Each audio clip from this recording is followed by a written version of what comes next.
This from Pro Football Focus. Surprises to make the Browns' initial 53-man roster.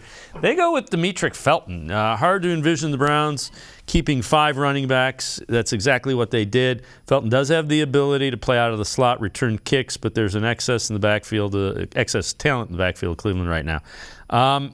He was one of the first receivers mentioned, first slot receiver mentioned by X Van Pelt last week, and he's also the main punt returner. So I'm not surprised that he's on the 53 because he's the main punt guy.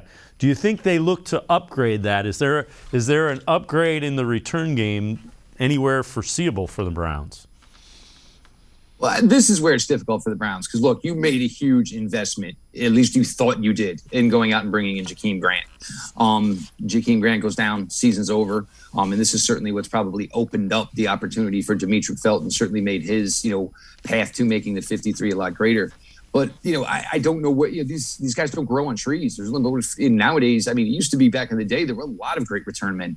Now with the way, with the punting, the corner punting, and, so many kickers just blasting the ball through the end zone, return ability has kind of gone astray. It's just not something you really get to practice. There's not enough players who are really good enough at it. They're going to take a hit. They were certainly expecting, Jakeem Grant to, provide a spark there.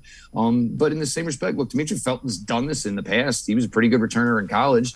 It's just a question of getting your feet back under you and doing it again. But I think for the Browns right now, with questions at tight end, with questions at wide receiver, maybe questions at defensive tackle, you might just have to live with the fact that, what you thought you were going to get as far as a plus, kick return guy or punt return guy is something you're just not going to have this year. And you're just going to have to deal with it.